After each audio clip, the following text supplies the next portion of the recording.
dubiest of the dubiest, the best YouTube subscribers on the planet. That's you. And I'm 50 plus. I know it's been a little while, right? About a little over a week, I'm sure.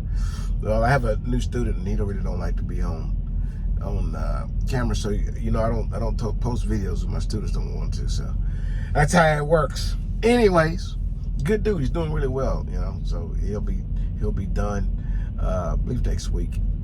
He's doing really well. Anyways, hey, on the 22nd of this month is when I'm gonna swap things up a little bit, and then we're gonna get pretty hot and heavy, man. It's gonna be good. We've worked really hard on the new direction we're gonna go. I mean, the content is gonna be similar, but it's gonna be a lot more interactive with you guys. Okay, so you're gonna like it. So get ready for it. I think I'm gonna do a live. Maybe I'll do a live this weekend and kind of bring you guys up to pace on what we're going to do. I promise you're going to enjoy it. I promise. We're going to learn a lot. What I'm trying to do is create videos that would almost, put you in a truck with us while we're going through the training. So what I'm trying to do is get an environment where you guys can see what you're gonna face whenever you get ready to come and do flatbedding, okay? But on that note, I'm gonna answer a question. Paul Day 5902. He said, I understand that Melton hires new inexperienced drivers. Do you recommend new inexperienced drivers start in flatbedding? Yes, I do. Okay. He says, why would you recommend Melton over, say, TMC, Maverick, or other flatbed companies? So I'm gonna be honest with you, I don't. Okay. Fun fact, you picked the two companies that I applied for at the same time I applied with Melton.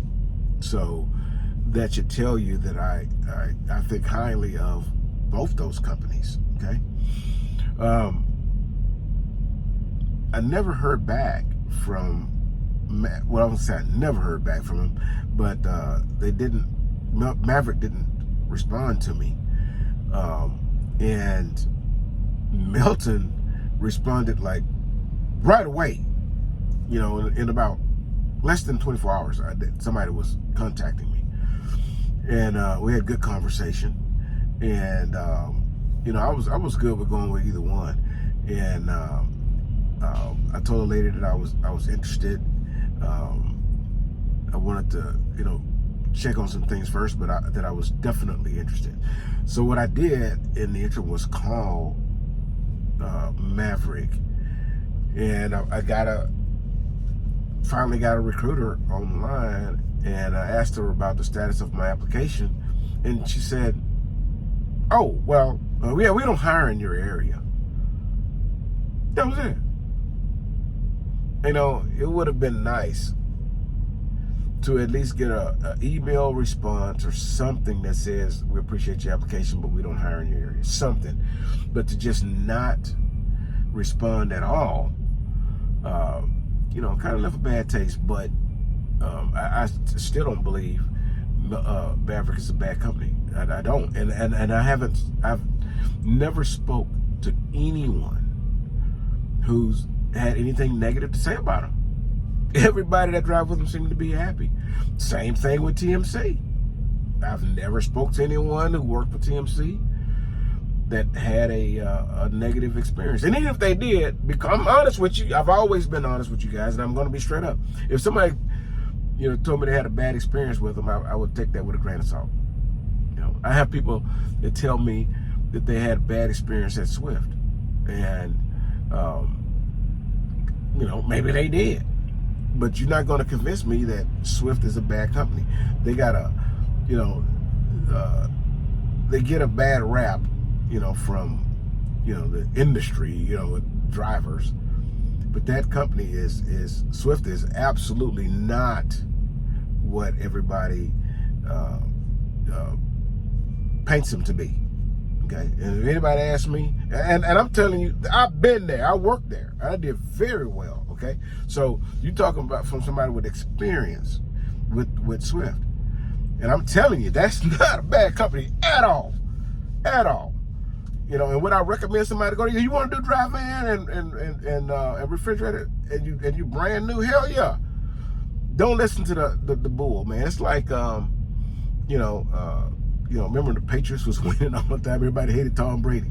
Why? Because he win, and he win a lot. He win often, and people have mixed feelings about winners. They just seem to crap on them. Okay. I hope y'all hear. Somebody's trying to call me while I'm shooting the video now. Nobody called me all day, but I get ready to make this video, and then I get a phone call. Anyways, so if you want to come do flatbed and you picked any one of those three companies, Melton or Maverick or TMC, I don't believe you're going to go wrong. Okay, but what I will tell you is what I know for sure. Okay, again, I hadn't heard anything bad about these other companies, but I've been lucky. Everybody talk bad about Swift, but I was lucky because I didn't listen to the hype, and I went over and had a very good start to my career. Okay, and then I chose Melton out of the three because they called me back, and the trucking gods just smile on me. That's just a fact. That's just the fact, man. I like Melton. You know what I did? Again, I'm straight up. I like those three companies: Melton, Maverick, and TMC, because when I was driving for Swift, I would see these flatbed trucks, and you never saw a nasty one. You never saw bad equipment. All three companies, man, their stuff is on point, and that tells me that they have pride in what they're doing.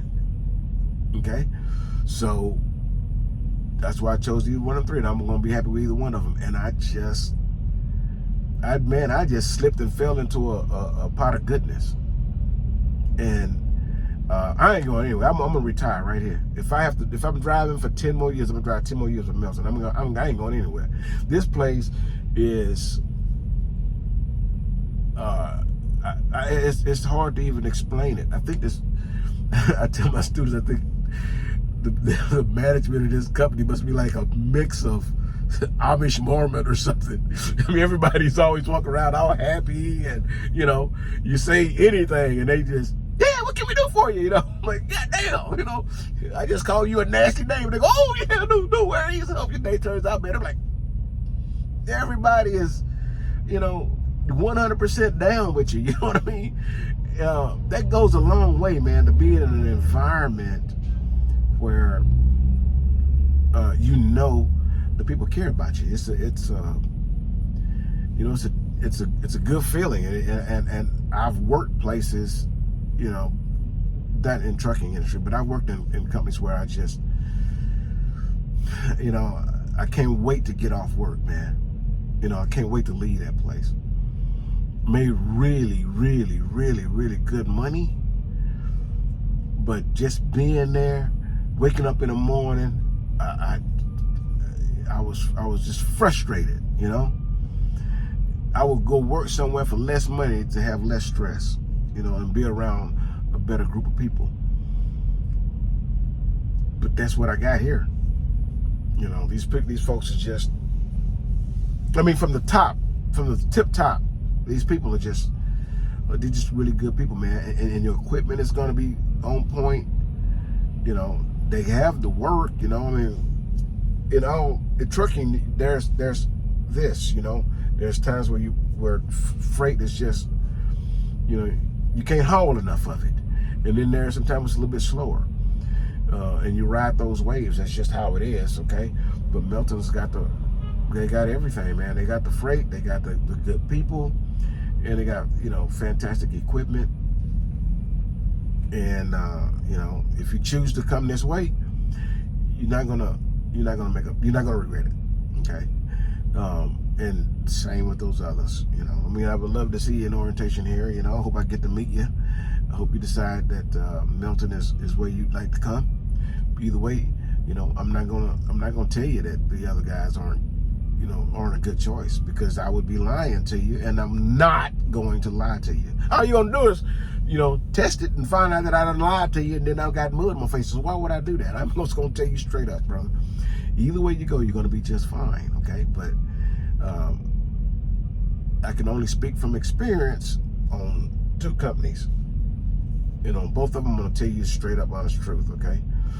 I will tell you, if your goal is to get your CDL, come to a company like either one of those 3, and in your first year make $100,000. That's not going to happen. That's not going to happen. And don't let any recruiter tell you that. It's not going to happen.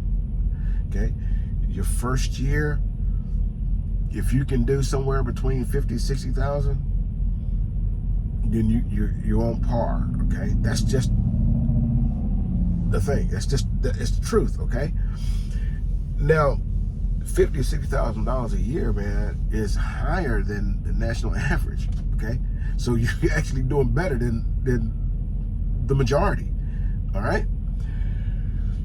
The problem is, and I'm telling you this because I want you to get a full picture of the truth, okay? This is the truth, and you may hear a bunch of crap from other people, recruiters or even other drivers that's trying to get you to use their driver code, SMATE, SMATE. If you want to come to Melton, use mine, SMATE. Tell your recruiter 50 plus sent you, okay? But when you do come, you're not gonna say 50 plus done told you some bull. So I'm gonna tell you straight up. It takes you a while to make the money. It does, And when I say make the money, again, I just told you that you're gonna be making more than the national average, which you will. The problem is, man, as an OTR driver, you start weighing the amount of money that you're making and against what you're sacrificing, and then guys say it's not worth it. And I'm not gonna say that they're wrong, because, man, listen, you're not home. You're living in a truck, and you are essentially at work 24 hours a day, 7 days a week. Yeah, you got a 11-hour work day, okay, every day. So is that 24 hours a day, 7 days a week? No, it's not. However, and this is the truth, I'm telling you, this is why guys, have a change of heart. You're not free to go home because you're in a truck, and you're not free to go sightsee because you're in a truck, and where we park is not in the fun part of the cities and stuff like that. Yeah, you're not gonna make it, so you get reset. You're finna jackknife right into something. Reset. You're not gonna do it. Anyway, as long as they don't hit me, I don't care what they do. Anyways, they start balancing out what they're taking home and the sacrifice they have to make, and a lot of guys don't see it, being worth it. So yes, they're not going to make the amount of money that they feel is worth the amount of time that they're spending away from home and living in a truck, and all the sacrificing they have to make. Is it worth that $60,000 for that first year? And so they bail, man. They bail before they give themselves a chance to figure it out. If it was such a bad situation, then why are these truck stops full all the time? Why is there so many trucks running around? If it was such a bad thing, it's not. It's very lucrative, but you have to learn first. You have to learn how to manage your clock properly. You have to learn how to make the best of things. You have to learn when it's time for you to go home. You have to make sure that the home is straight. You know, a lot of guys, see, there you resetting. I told you you wasn't gonna make that. What's wrong with you? You act like you ain't. Oh, he's got his tandems all the way to the back. I wish I could show you this. So this is a dry van, okay? And I know he don't know what he's doing. And that just proved to me he have his tandems all the way to the back, like he at a dock. Like whenever you have a dry van and you're getting unloaded, you have to move your tandems all the way to the back, and then you bump the dock, so that when a forklift go in the trailer to start moving stuff, the ass of the trailer don't fall down because the tandems is right under it. But when you driving down the road, man, you don't drive down the road with your tandems all the way back. If you empty, the first thing you're gonna do is drag them jokers all the way to the front, because then the trailer drives and pivots better. So he tried to set up to back into. I'm in the Loves, okay? I'm already backed in, of course, because I'm on the phone with you guys. This guy tried to set up and then back into that hole, into a parking spot. His setup wasn't right, number one. But even if his setup was right, he wasn't gonna get in that hole, because he was gonna have to swing the tractor out too close to my side, which he's trying to back into the other side. We're facing each other like this, right?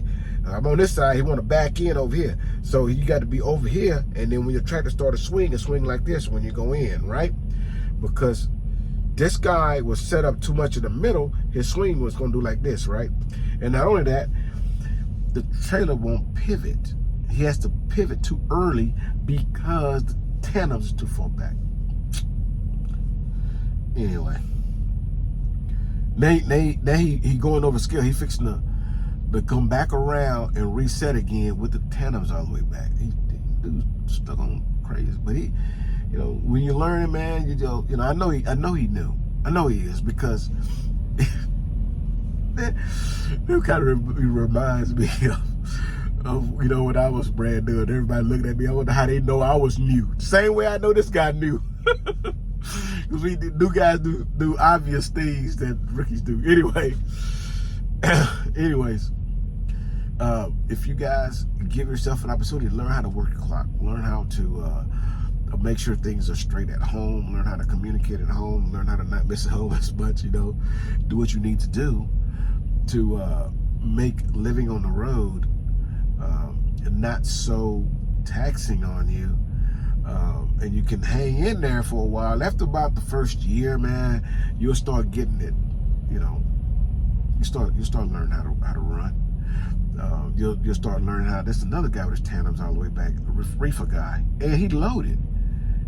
He's loaded, and his tandems all the way back. So he pulled away from the dock and never. So he ain't scaled.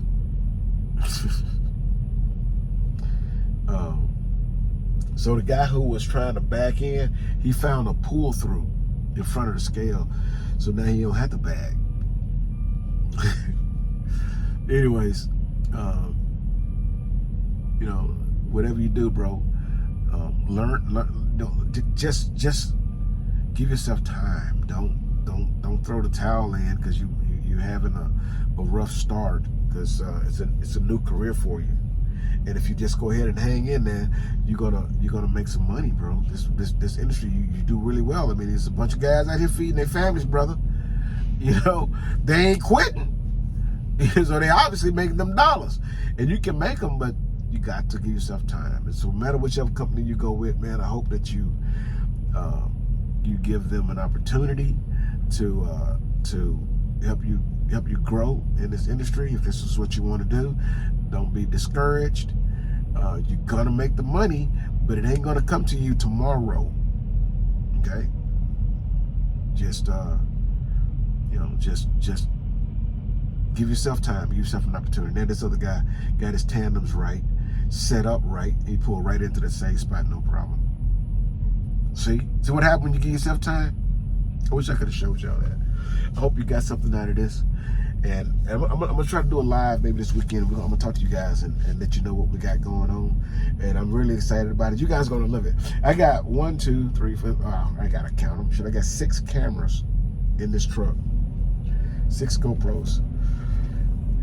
So I'm gonna have cameras on the outside of the truck and on the inside of the truck.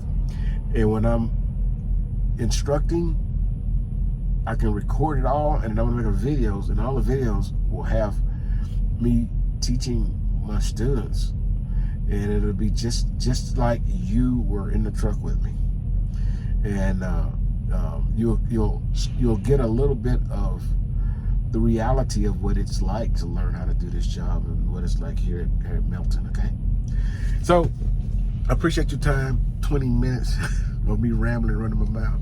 I hope I gave y'all something for that 20 minutes. Till I see you again, Deliver Undistracted. I see you this weekend. Here's your boop. Boop.